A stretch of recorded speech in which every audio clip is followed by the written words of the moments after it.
नमस्कार साथियों, आप सभी का आरंभ IAS एकेडमी के ई लर्निंग प्लेटफॉर्म में हार्दिक स्वागत है। जैसा कि आप सभी जानते हो कि 14 सितंबर को कांस्टेबल का एग्जाम होना है और इसके लिए सभी के लिए एक महत्वपूर्ण टॉपिक के रूप में चुनौती की रहती है छत्तीसगढ़ का कलचुरी वंश। तो छत्तीसगढ़ के कलचुरी वंश को आज हम संक्षिप्त बिंदुओं में देखने का प्रयास करेंगे। छत्तीसगढ़ में अगर हमको कलचुरी वंश देखना है तो सबसे पहले इसकी शुरुआत हम कृष्ण राज से करेंगे। कृष्ण राज को क्या कहा जाता है? छत्तीसगढ़ में कलचुरियों का आदि पुरुष या संस्थापक के रूप में देखेंगे, ठीक है। और फिर उसके बाद आते हैं शासक कोक्कल प्रथम। कोक्कल प्रथम ने क्या किया? त्रिपुरी को, ठीक, कोक्कल प्रथम के बारे में क्या करना है, इसने त्रिपुरी को अपनी स्थायी राजधानी बनाया। अगले शासक के रूप में अगर हम लोग देखना चाहेंगे, क्योंकि हम लोग क्या यहाँ देख रहे हैं, मेन शासकों को देख रहे हैं, क्योंकि इतना हमको समय नहीं है कि अभी हम पूरे को डिटेल में देख सकते हैं, इसलिए हम कुछ मेन शासकों को देखेंगे। जैसा कि अगला शासक आते हैं शंकरगढ़ द्वितीय, जिनको नाम से जानते हैं शंकरगढ़ मुग्ध तुंग। इसने क्या किया था? सबसे पहले पाली के बाणवंशी शासक, जिसको आप लोग जानते हैं विक्रमादित्य जयमेव के द्वारा, ठीक, विक्रमादित्य जयमेव के नाम से। तो इसने क्या किया था? पाली के बाणवंशी शासक विक्रमादित्य जयमेव को परास्त किया था। अब बताओ, इसी के विक्रमादित्य जयमेव के बारे में हमको एक महत्वपूर्ण तथ्य अभी याद आ रहा है कि इसने क्या किया? पाली के शिव मंदिर या प्रस्तर मंदिर का निर्माण किया था। कौन? विक्रमादित्य जयमेव। उसके बाद अगला शासक आते हैं लक्ष्मण राज। लक्ष्मण राज के बाद अगला शासक आएंगे कोक्कल द्वितीय, और कोक्कल द्वितीय के बाद अगले शासक के रूप में कलिंग राज। कलिंग राज को छत्तीसगढ़ में क्या बोलते हैं? कलचुरियों का वास्तविक संस्थापक माना जाता है, ठीक। अब हम लोग थोड़ा सा कलचुरी वंश को डिटेल में देखने का प्रयास करते हैं, ठीक है।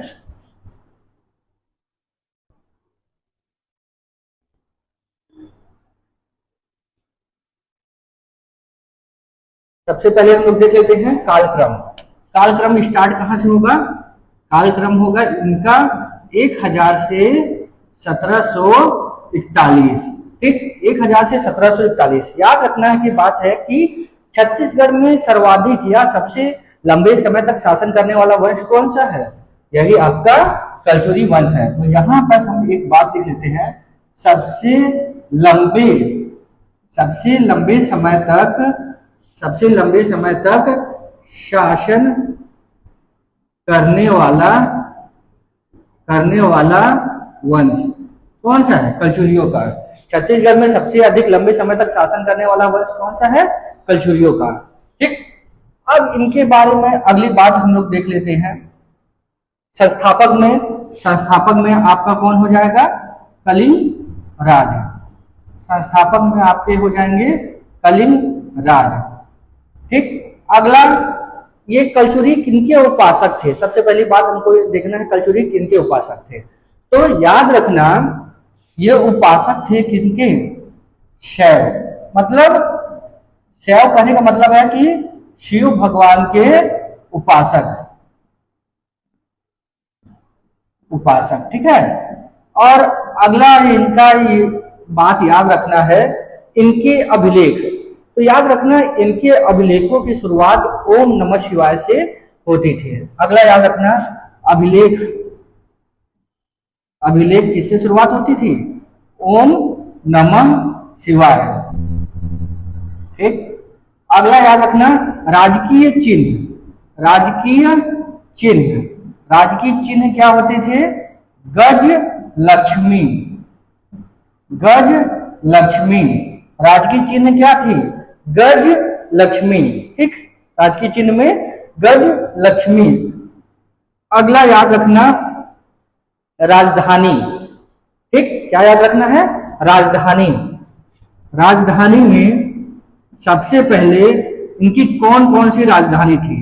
तो हमको 3 राजधानी इनकी याद रखना है, ठीक है। 3 राजधानी, बेसिकली हम इनकी 3 राजधानियों को फोकस करेंगे। सबसे पहले राजधानी आपकी थी तुम्माड़, ठीक। सबसे पहली राजधानी थी तुम्माड़। तुम्माड़ को राजधानी बनाने वाले शासक कौन थे? कलिंग राज। लिख लेना, क्या? कलिंग राज। दूसरी इनकी राजधानी थी रतनपुर। दूसरी राजधानी इनकी थी रतनपुर, और रतनपुर को राजधानी बनाने वाले कौन थे? रतनदेव प्रथम।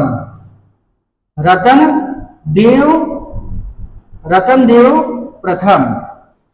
अगली राजधानी है इनकी छुई कोसगई। राजधानी इनकी छुई कोसगई। और इसको बनाने वाले कौन थे? छुई कोसगई को राजधानी बनाने वाले बहारेंद्र शाह। ठीक, बहारेंद्र शाह। ठीक, बहारेंद्र शाह हो गए। और अब हम आगे देखते हैं। एक बात हमको याद रखने की बहुत अधिक आवश्यकता है, जैसे कि अंतिम रूप से स्वतंत्र कलचुरी शासक। ठीक है, यहां पर हम लोग देख सकते हैं अंतिम स्वतंत्र, ये बात याद रखने का जरूरत है। अंतिम स्वतंत्र कलचुरी शासक कौन होंगे? रघुनाथ सिंह। देखो, रघुनाथ सिंह का क्या होता है? मराठों से हार जाता है तो मराठों के अधीन आता है। तो मराठों से अधीन आने से पहले अंतिम रूप से स्वतंत्र रूप से कलचुरी में शासन करने वाला कौन था शासक? रघुनाथ सिंह। तो याद रखना, अंतिम स्वतंत्र कलचुरी शासक कौन है? रघुनाथ सिंह। इसमें याद रखना है कि अपने को 1741 में क्या हुआ? भास्कर पंत कुल्हाटक का छत्तीसगढ़ में आक्रमण हुआ। कौन था भास्कर पंत कुल्हाटक? रघुजी प्रथम का सेनापति था। उसका क्या हुआ? छत्तीसगढ़ में आगमन हुआ और उसने क्या किया? रघुनाथ सिंह को परास्त किया। तो क्या हुआ? फिर कलचुरी मराठाओं के अधीन आया। तो इससे हमको याद रखना है कि 1741 से पहले क्या थे? कलचुरियों किसी के अधीन नहीं थे। तो याद रखना कि अंतिम रूप से स्वतंत्र कलचुरी शासक कौन था? रघुनाथ सिंह। याद रखना 1741। फिर अब हमको अगला ही बात याद रखना है कि मराठाओं के अधीन आने वाला प्रथम कलचुरी शासक कौन है? यही है रघुनाथ सिंह। तो हम लोगों को अगला बात ये भी देख लेना है कि मराठाओं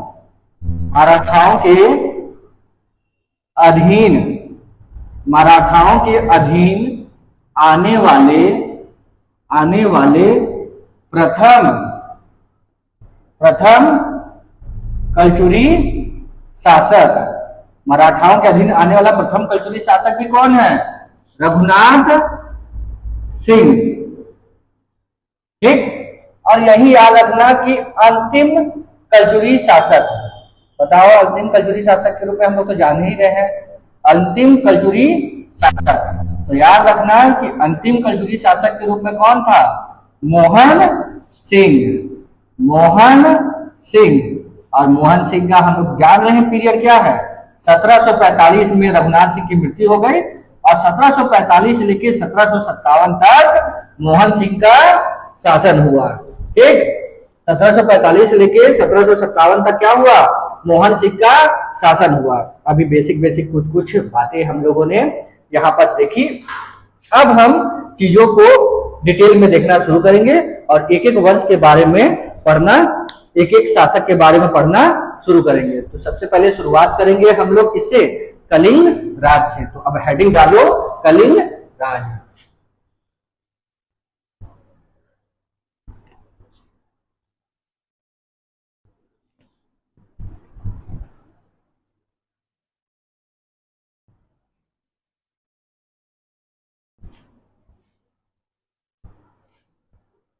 कलिंग राज। अब अगला हेडिंग हम लोग डाल लेते हैं कलिंग राज। ठीक, पहला शासक कौन है? कलिंग राज। कलिंग राज का देखो, कलचुरियों का जो पीरियड था 1000 से लेकर 1741 तक में तक चला, लेकिन कलिंग राज का देखोगे तो 1000 से 1020 तक, 1000 से 1020 तक क्या हुआ? कलिंग राज का पीरियड हुआ। पहला बात याद रखना कि कलिंग राज क्या है? छत्तीसगढ़ में कलचुरी वंश का संस्थापक। तो हम लोगों ने क्या लिख देंगे? छत्तीसगढ़ में कलचुरी वंश का कलचुरी वंश का क्या है? संस्थापक। ठीक है, पहली बात बिल्कुल सही है। दूसरा, इसकी राजधानी, राजधानी लिख लो। राजधानी में क्या है इसकी राजधानी? तुम्माड़। राजधानी में क्या है?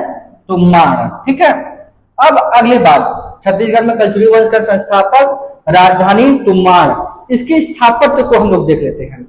तो इसके स्थापत्य में याद रखना, आज हम लोग बहुत टू द पॉइंट पढ़ेंगे क्योंकि हमको ज्यादा बातें देखना है और इंपॉर्टेंट बातें देखना है। ठीक, स्थापत्य तो जो राजधानी होगा उसी में स्थापत्य किया इसने। तो याद रखना कि तुम्माड़ में महिषासुर मर्दिनी मंदिर का निर्माण। तो याद रखना महिषासुर मर्दिनी मंदिर का निर्माण, पहली बात। दूसरी, स्थापत्य में इसने क्या किया? चैतुरगढ़ में महामाया मंदिर का निर्माण। चैतुरगढ़ में महामाया मंदिर का निर्माण। जैसे अब यही एक बातें आ गई। चैतुरगढ़ को छत्तीसगढ़ में किस नाम से जाने जाते हैं? चैतुरगढ़ को, हाँ बिल्कुल सही है। यही एक बात आ ही गया चैतुरगढ़, तो हम लोग को रिलेट करके चलते हैं चीजों को। तो याद रखना चैतुरगढ़ को क्या कहा जाता है? छत्तीसगढ़ का कश्मीर। चैतुरगढ़ को छत्तीसगढ़ का कश्मीर। ठीक है। अगला आप मेरे को यही बताओ, जितने लोग अभी मेरे को देख रहे हैं या सुन रहे हैं, कि विंता घाटी क्या है? छत्तीसगढ़ में विंता घाटी क्या है? ठीक, तो अब जैसे कश्मीर कहीं आ गया, कोई बता सकता है छत्तीसगढ़ में विंता घाटी क्या है? बिल्कुल सही है। यही एक नोट करके लिख लो। देखो, जब चीजें आती है ना तो एक को रिलेट करके जोड़ने की कोशिश किया करो। अगर यहाँ इसको छत्तीसगढ़ का कश्मीर कहा जाता तो बस्तर को क्या कहेंगे? बस्तर को क्या कहेंगे? बस्तर को याद रखना है, बस्तर में एक जगह है विंता घाटी। विंता घाटी, और ये कहाँ है? बस्तर में है। और इसको क्या कहा जाता है? बस्तर का कश्मीर। बस्तर का कश्मीर। ठीक, जैसे अभी बहुत सारे बच्चे होंगे जो फिल्म में देखने का पसंद करते होंगे। याद रखना जो हमारी अधूरी कहानी हुआ था ना, यही विंता घाटी में जो एक स्पेशल टाइप का फूल खिलता है, उसी के लिए हमारी अधूरी कहानी का ये शूटिंग हुआ था, यही विंता घाटी में। तो बस्तर जो है आर्थिक रूप से, सांस्कृतिक रूप से और क्या है, पर्यटन की दृष्टि से बहुत महत्वपूर्ण स्थल है। ठीक है। अब देखो हम लोग अपने मेन पॉइंट में आ जाते हैं। तुम्माड़, ठीक है, इसने क्या किया? तुम्माड़ में महिषासुर मंदिर का निर्माण करवाया। दूसरा, चैतुरगढ़ में महामाया मंदिर का निर्माण कराया। चैतुरगढ़ को हम लोग किस नाम से जानते हैं? छत्तीसगढ़ का कश्मीर। और यहीं पर एक नोट के पॉइंट में हम लोगों ने देखा था कि विंता घाटी को क्या कहा जाता है? बस्तर का कश्मीर। ठीक, कलिंग राज के बाद हम लोग सीधे अपने अगले टॉपिक में पहुंचेंगे, जो कि है हमारा कौन? कमल राज। कमल राज। चीजों को थोड़ा थोड़ा हम एक धीरे धीरे करके पढ़ेंगे, क्योंकि देखो ये जो है कलचुरियों का जो वंश है पूरा भूल भुलैया है। अभी आगे हम लोग पढ़ते जाएंगे, पीछे का गायब होते जाएगा, इसलिए हम लोग क्या करेंगे? चीजों को डिटेल में देखते जाएंगे। दूसरा कौन था? कलिंग राज के बाद कमल राज। कमल राज का पीरियड याद रखना कि कलिंग राज को हम लोग ने छोड़ा था 1000 से 1020। कमल राज को हम लोगों ने छोड़ा 1020 से लेकर कितना? 1020 से लेकर कितना? 45। ठीक, शुरुआत में याद रखना है कलिंग राज का 1000 से 1020, 20 से 45। ठीक, अब अगला याद रखो कमल राज। ठीक, हम लोगों का थोड़ा सा देखना पिछला। अब इनकी सबसे पहले एक एक वंश के साथ हम लोग क्या करेंगे? इनके जानकारी के स्रोत को भी देखते चलेंगे। शुरुआत में देखो एक जानकारी का स्रोत हम लोग नहीं देखे थे, तो याद रखना, अभी वहां पर नोट डाउन कर लेना तुम लोग आगे जाके, कि कलिंग राज की जानकारी का स्रोत मिलेगा। एक तो सबसे पहले क्या है? अमोदा ताम्रपत्र, और दूसरा रतनपुर शिलालेख जो इससे पहले वाले शासक हैं। तो कमल राज के भी सबसे पहले राजधानी लिख लो और फिर उसके बाद उसकी जानकारी का स्रोत लिख लेना, ठीक है। राजधानी लिख लो इसके भी, इसका भी राजधानी क्या थी, इसकी भी राजधानी लिख लेना क्या, तुम्बाड़। इसकी भी राजधानी लिख लेना तुम्बाड़, ठीक। अगला बात है अपना जानकारी का स्रोत। जानकारी का स्रोत कहां कहां से इनकी जानकारी मिलती है, तो याद रखना इनकी जानकारी का स्रोत क्या है, पृथ्वीदेव का अमोदा ताम्रपत्र, पहला याद रखना। पृथ्वीदेव का क्या है, अमोदा ताम्रपत्र, और जाजल देव का क्या था, रतनपुर शिलालेख।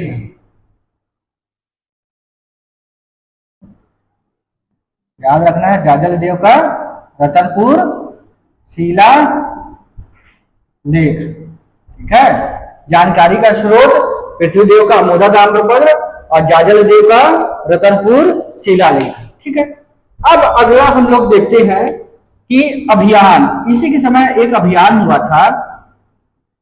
त्रिपुरी का शासक इस टाइम था गांगे देव, तो याद रखना इसके बारे में महत्वपूर्ण, याद रखना त्रिपुरी के शासक गांगे देव के, त्रिपुरी के शासक गांगे देव के उड़ीसा अभियान के दौरान किसने मदद किया था, यही कमल राज। तो लिखना गांगे देव के, त्रिपुरी के शासक, त्रिपुरी के, थोड़ा हम तेज चलेंगे हमारे हिसाब से आपको चलना है। त्रिपुरी के शासक गांगे देव, गांगे देव के उड़ीसा अभियान,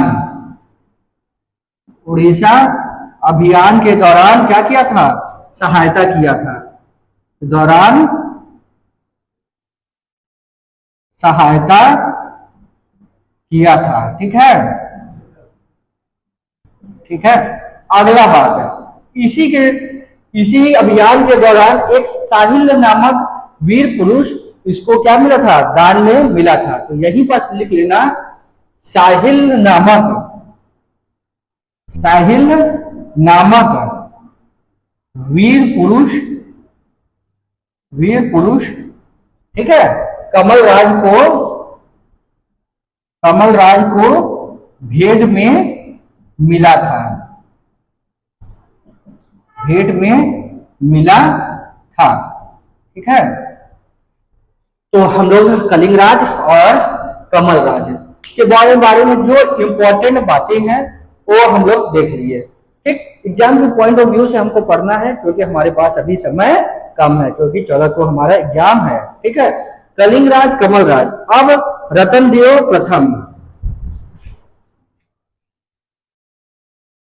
कब से कब तक होगा इनका पीरियड, बताओ कोई।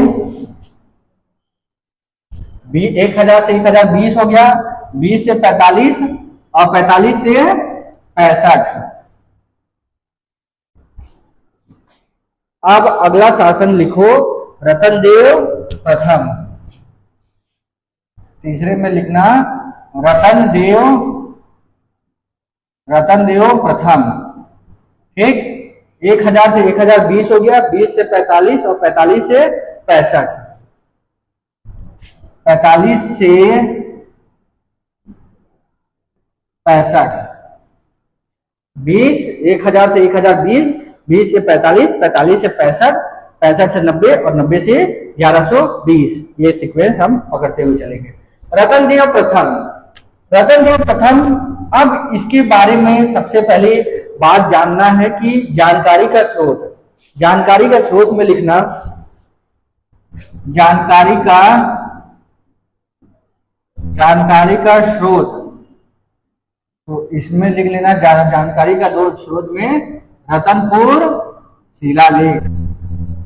जानकारी का स्रोत में क्या है, रतनपुर शिलालेख। अगला राजधानी, इसकी राजधानी क्या है, कोई बता सकता है, चलो इधर देख लो।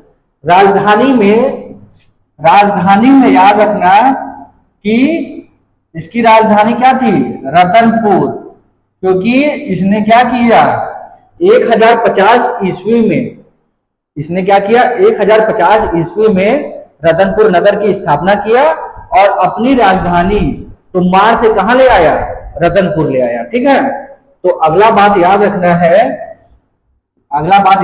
है कि 1050 ईस्वी में 1050 ईस्वी में इसने रतनपुर नगर की स्थापना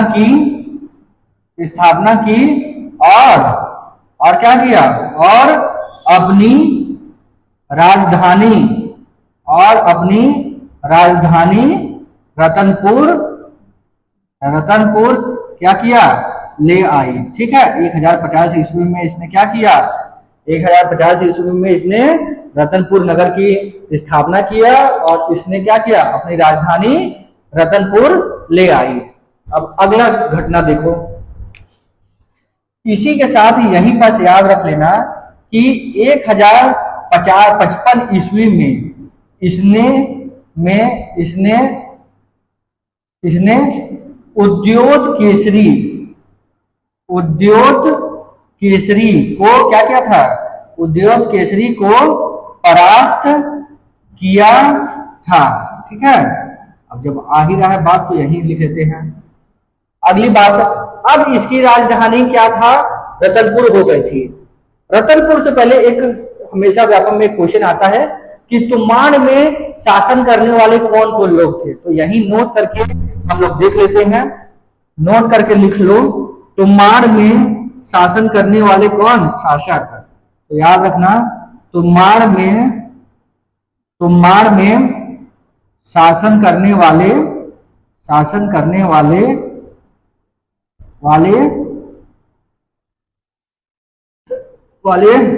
शासक। तो याद रखना, तुमाड़ में शासन करने वाले शासकों में सबसे पहले कौन हो जाएंगे, कलिंग राज। दूसरे कौन थे, कमल राज। और तीसरे कौन थे, रतनदेव प्रथम। अब ये मत बोल देना कि सर रतनदेव प्रथम की राजधानी तो रतनपुर थी। देखो, राजधानी बनने से पहले तो कुछ दिन तक तो इन्होंने शासन किया था तुमाड़ में, कुछ दिन तक शासन करने के बाद में ना राजधानी परिवर्तन किया और रतनपुर नगर की स्थापना किया। उससे पहले तो इनकी राजधानी तुमाड़ में ही थी। तो याद रखना कि तुमाड़ में शासन करने वाले शासकों में कौन थे, कलिंग राज, कमल राज और रतनदेव प्रथम। ठीक है, इसमें किसी भी प्रकार की कोई भी डाउट मत रखना। चलो, अब इसके बाद हम आगे की इनके समय में कुछ तेजी तेजी कार्य किया। स्थापत्य में इनका महत्व था, तो ये लिख लो, स्थापत्य में सबसे पहले ठीक है, स्थापत्य में सबसे पहले याद रखना क्या किया था, तुमाड़ एक प्लेस याद रखना। तुमाड़ में इसने क्या हुआ था, ये रतनदेव प्रथम के बारे में याद रखना कि ये भगवान शिव का उपासक था। तो एक चीज याद रखना कि इसने तुमाड़ में बंकेश्वर मंदिर का निर्माण करवाया था। पहला बात, तुमाड़ में बंकेश्वर मंदिर का निर्माण कराया, बिल्कुल सही है। दूसरा, तुमाड़ में बंकेश्वर मंदिर का निर्माण करवाया। दूसरा, रत्नेश्वर महादेव मंदिर का निर्माण करवाया। रत्नेश्वर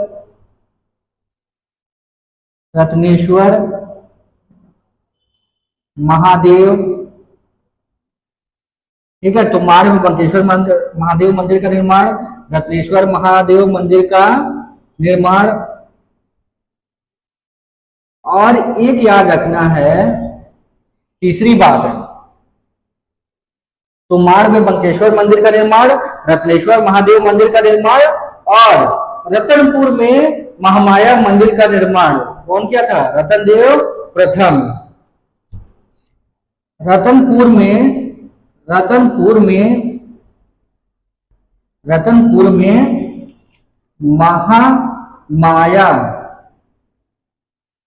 मंदिर का निर्माण,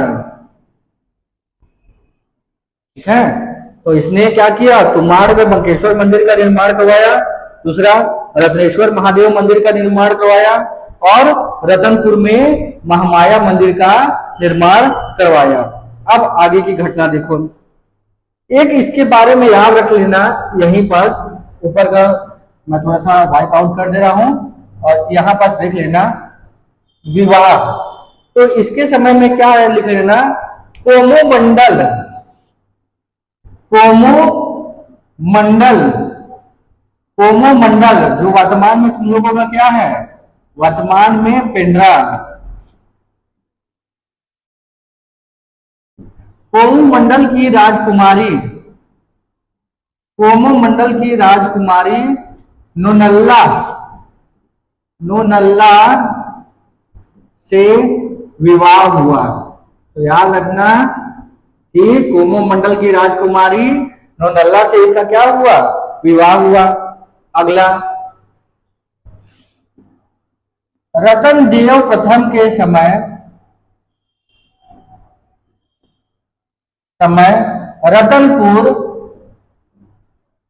धन धान्य और वैभव से संपन्न था, ठीक।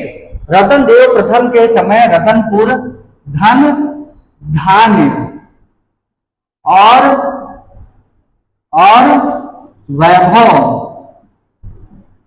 वैभव से संपन्न था, ठीक है। तो इसके समय में याद रखना, रतन देव प्रथम के समय रतनपुर धन धान्य और वैभव से संपन्न था और इसी समय रतनपुर को क्या दिया, कुबेरपुर की संज्ञा दी गई, ठीक। इसी टाइप लिख लो, इसी समय क्या दिया गया, रतनपुर को क्या, कुबेरपुर, कुबेर जो थे धन के देवता, धन महाराज है ना कुबेर, ठीक। तो याद रखना कि इसी समय क्या हुआ, रतनपुर को कुबेरपुर की संज्ञा दी गई। इसी समय रतनपुर को कुबेरपुर की क्या दी गई, संज्ञा, ठीक है, दी गई। तो याद रखना कि कुबेरपुर की संज्ञा किसके समय में दी गई थी, कुबेरपुर की संज्ञा रतनदेव प्रथम के समय दी गई थी, ठीक है। अब हम लोग रतनदेव के प्रथम के बारे में बेसिक बातें पढ़ चुके हैं। रतनदेव प्रथम, कलिंग राज हो गए, कमल राज हो गए, रतनदेव प्रथम हो गए। अगले शासक हमारे आते हैं पृथ्वीदेव प्रथम, पृथ्वीदेव प्रथम।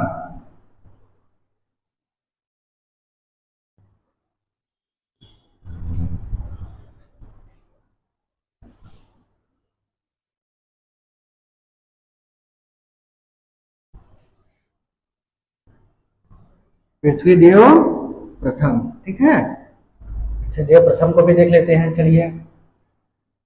पृथ्वीदेव प्रथम, पृथ्वीदेव प्रथम, ठीक। तो 1020 से 45, 45 से 65, 65 से क्या 90। तो याद रखना 65 से कितने चलेंगे, 65 से 90, 65 से 90, ठीक। अब राजधानी तुम्हारा रतनपुर पहुंच गए हैं, तुम्हारे पास सोच रहना राजधानी। तो सबसे पहले राजधानी इसमें लिखना, राजधानी रतनपुर, रतनपुर, ठीक। जानकारी का स्रोत कि इनकी जानकारी किससे मिलती है, तो इनके जानकारी का स्रोत, मुख्य स्रोत है अमोदा ताम्रपत्र, ठीक। जानकारी का स्रोत लिख लेना, जानकारी का स्रोत, जानकारी का स्रोत। अगला जानकारी का स्रोत अमोदा ताम्रपत्र, ताम्रपत्र। अमोदा ताम्रपत्र से एक बात पृथ्वीदेव प्रथम के बारे में पता चलता है कि पृथ्वीदेव प्रथम 21,000 गांव का स्वामी था, ठीक। तो यही लिख लेना, कभी कभी पूछ लेता है 21,000 गांव का, 21,000 गांव का क्या था, ये स्वामी था। पृथ्वीदेव प्रथम क्या था, 21,000 गांव का स्वामी था। ठीक, अगला हम लोग इसके, ठीक है, नाम मतलब दर्शन छोटे वाला हिसाब है। उपाधि इतना पकड़ लिए हैं कि परेशानी हम लोगों को जा रहा है याद करने में। ठीक, उपाधि, उपाधि, ठीक है, उपाधि अगर पकड़ना है तो कौन सी उपाधि होगी? इन्होंने पृथ्वीदेव प्रथम ने कौन सी उपाधि धारण की थी? याद रखो, एक उपाधि तो वही है जो महाशिव तीवर देव धारण किए थे। महाशिव तीवर देव ने कौन सी उपाधि धारण की थी? जो महाशिव तीवर देव उपाधि धारण किए थे वही पृथ्वीदेव प्रथम उपाधि धारण किए थे, सकल कोसलाधिपति। याद रखना, बताया नहीं हूं पांडुवंश, लेकिन याद रखना महाशिव तीवर देव कौन कौन सी उपाधि धारण किए थे? सकल कोसलाधिपति और कोसलाधिपति। सकल कोसलाधिपति और कोसलाधिपति बताया था ना। ठीक, तो याद रखना महाशिव तीवर देव सकल कोसलाधिपति और कोसलाधिपति उपाधि धारण किए थे। और पृथ्वीदेव प्रथम उपाधि धारण करने में बहुत आगे हैं। याद रखना कि इनकी उपाधि, याद रखना सबसे पहले क्या है? सकल कोसलाधिपति। ठीक है, पहली उपाधि क्या थी? सकल कोसलाधिपति। पृथ्वीदेव प्रथम की पहली उपाधि सकल कोसलाधिपति। दूसरा प्रचंड, प्रचंड, प्रचंड, प्रचंड कोसलाधिपति। ठीक है, तो एक क्या है?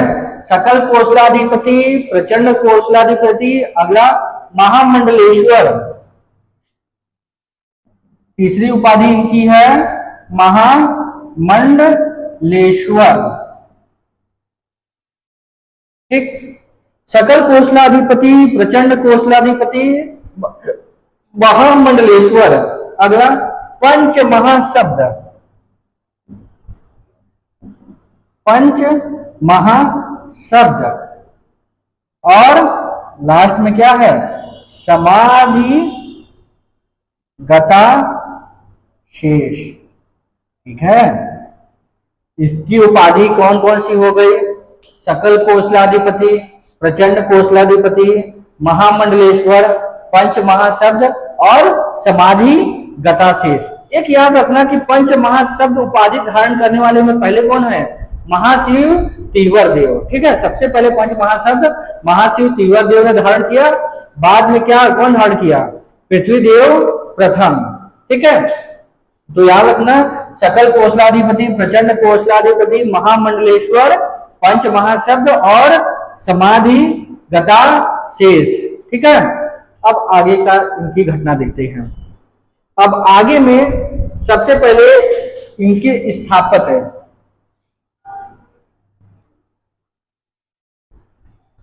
स्थापत्य में देख लेते हैं।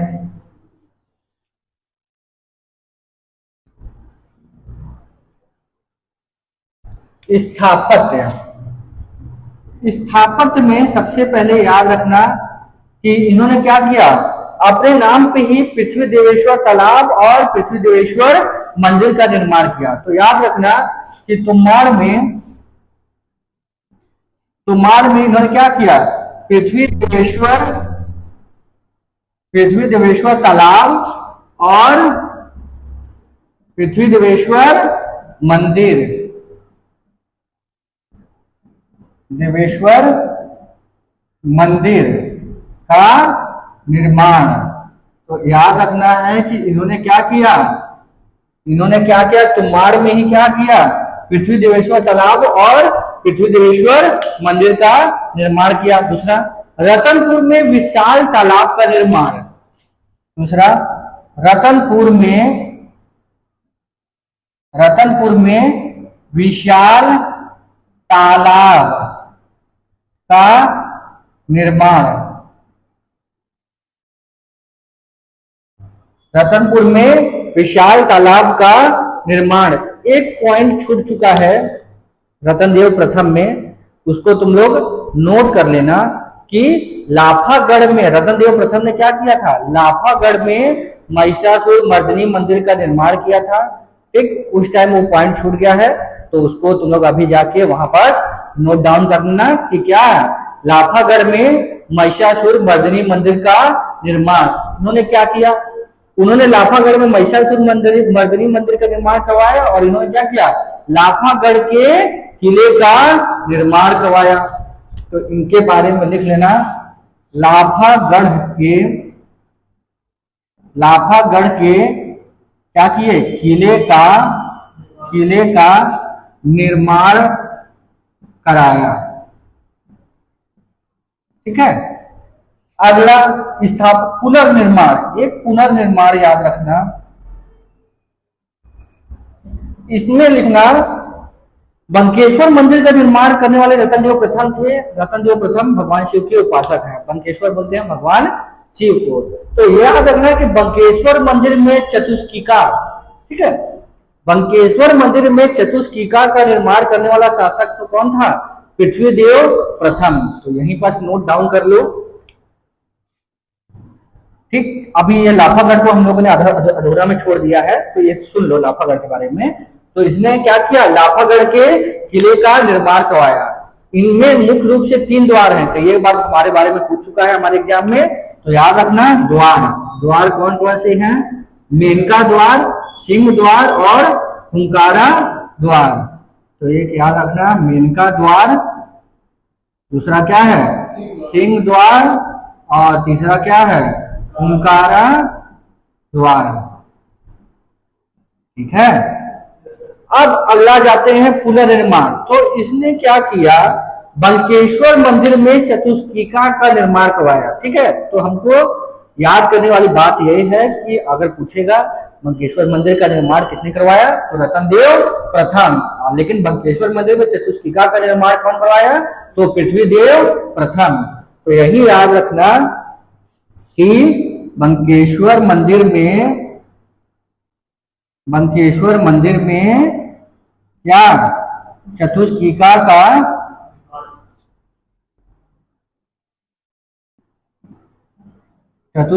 का निर्माण। ठीक है। तो याद रखना क्या है, बंकेश्वर मंदिर में चतुष्कीका का निर्माण करवाया। ठीक। इनके मंत्री 2 मंत्री याद रखना है, एक विग्रहराज और दूसरा सोणदेव। मंत्री लोगों के बारे में देख लो, काहे, क्योंकि जब हम पढ़ ही रहे हैं तो सब पॉइंट को कवर कर लेते हैं। मंत्री कौन है, विग्रहराज और दूसरे कौन है, सोणदेव। ठीक है। मंत्री कौन हो जाएंगे, विग्रहराज और सोणदेव। ठीक।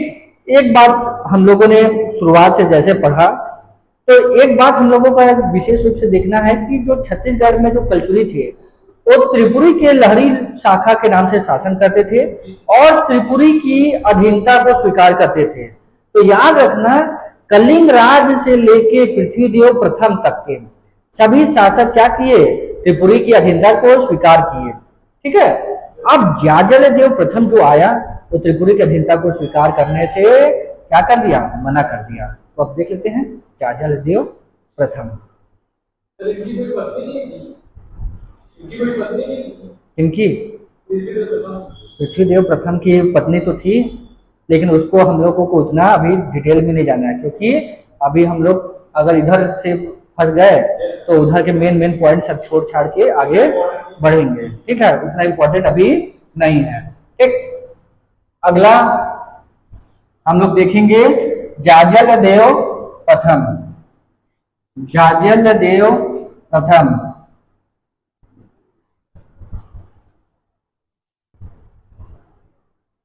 जाजल देव प्रथम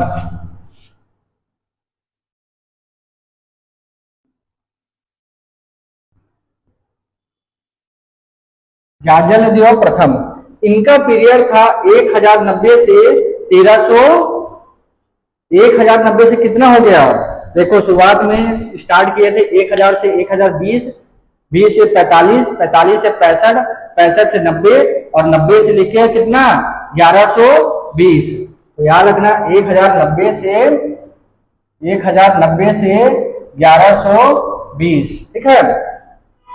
एक देखो जो हमारा अभी इतना तक तो पीरियड कम से कम हम लोग याद करेंगे जाजलदेव प्रथम तक, ठीक है।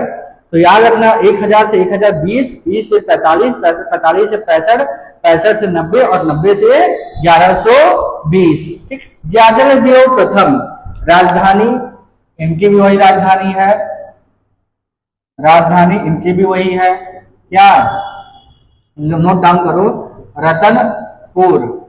जानकारी का स्रोत, जानकारी का स्रोत, जानकारी का स्रोत तुम लोगों का वही है जो अभी तक चले जा रहा था, रतनपुर शिला लेख। तो जानकारी का स्रोत क्या है, रतनपुर, रतनपुर शिला लेख, ठीक है, रतनपुर शिला लेख।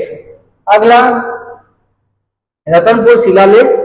अब अगला हम लोग देखना चाहेंगे तो सबसे पहले इनके बारे में, जाजलदेव प्रथम के बारे में अभी मैं कुछ पहले बताया था कि जाजलदेव प्रथम ने क्या किया था, त्रिपुरी की अधीनता को स्वीकार करने से मना कर दिया। तो यहीं पास लिखो, त्रिपुरी की अधीनता को, त्रिपुरी की अधीनता को स्वीकार करने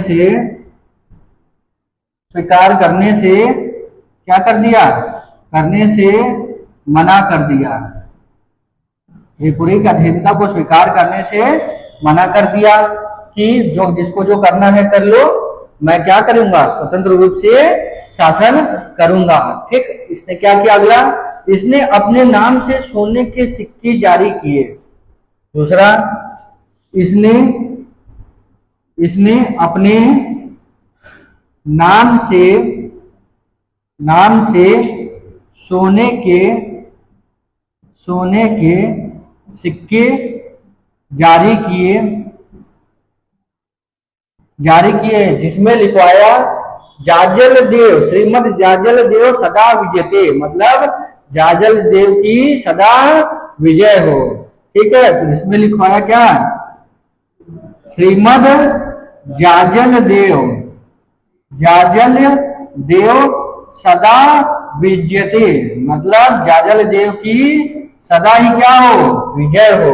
क्योंकि इसने, अब भाई हम अलग हुए हैं तो थोड़ा बहुत अपना प्रभुत्व तो दिखाएंगे ना, तो क्योंकि त्रिपुरी की अधीनता को हमने स्वीकार करने से मना कर दिया, और क्या हुआ, अपने नाम से सोने के सिक्के जलाए और श्रीमद जाजलदेव सदा विजयते लिखवाया। उपाधि बताओगे, कोई उपाधि है इनकी, गज शार्दुल, इन्होंने क्या उपाधि धारण किया,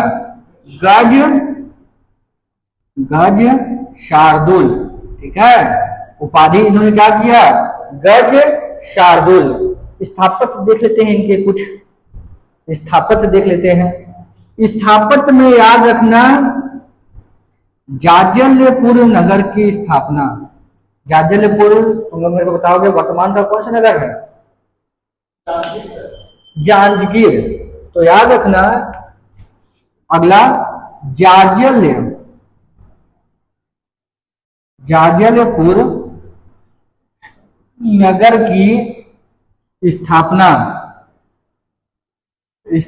जो वर्तमान में क्या है, वर्तमान में जांजगीर चांपा है ना, वही है, ठीक है। अगला याद रखना, जांजगीर में विष्णु भगवान के नक्ता मंदिर का निर्माण करवाया, यही लिख लेना, ठीक है। जांजगीर में क्या है, विष्णु भगवान के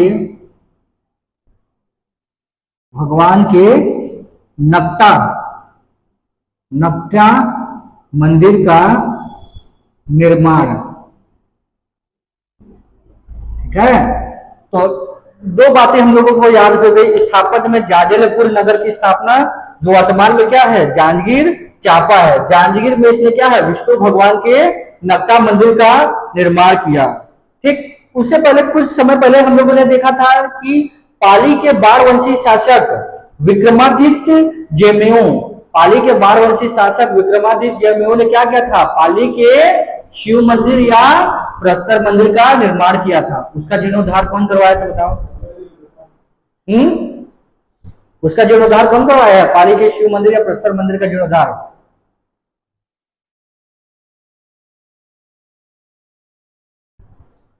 जाजल देव प्रथम। तो याद रखना कि जाजल देव प्रथम ने क्या हुआ, पाली के शिव मंदिर या प्रस्तर मंदिर का क्या करवाया, जीर्णोद्धार।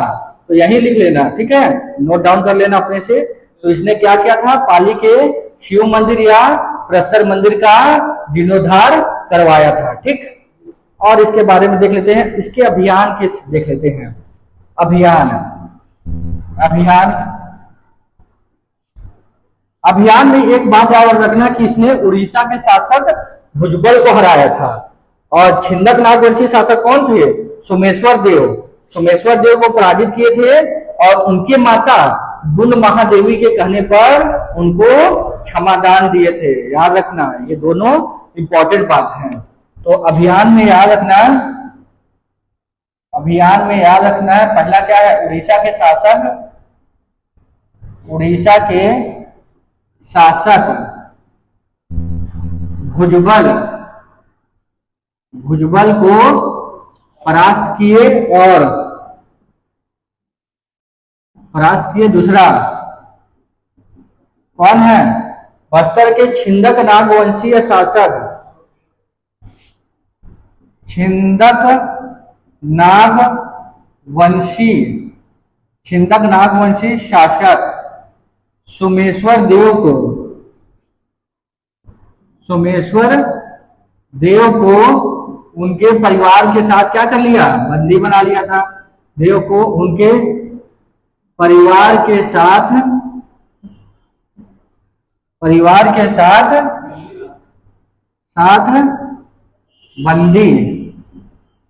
बंदी बना लिया था। लेकिन इनके माता सोमेश्वर देव की माता कौन थी, गुंड महादेवी के कहने पर क्या हुआ, जाजल देव ने सोमेश्वर देव को छोड़ दिया। तो लिख लेना, गुंड महादेवी के कहने पर क्षमादान दे दिया। गुंड महादेवी के कहने पर जाजल देव ने क्षमा दान दे दिया। ठीक है, इतना बातें समझ में आ गई। इनके मंत्री कौन है, इनके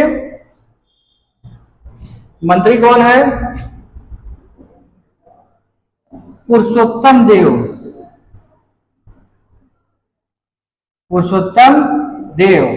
एक इनके बाद में याद रखना, मंत्री कौन है, पुरुषोत्तम देव। गुरु भी याद रख लेना, रुद्र शिव। ठीक है, गुरु कौन है, रुद्र शिव। गुरु कौन है, रुद्र शिव। एक बात और याद रखना कि मकरध्वज सन्यासी के संपर्क में आने के बाद जाजल देव ने क्या कर लिया, सन्यास धारण कर लिया। तो यहीं पर याद रखना,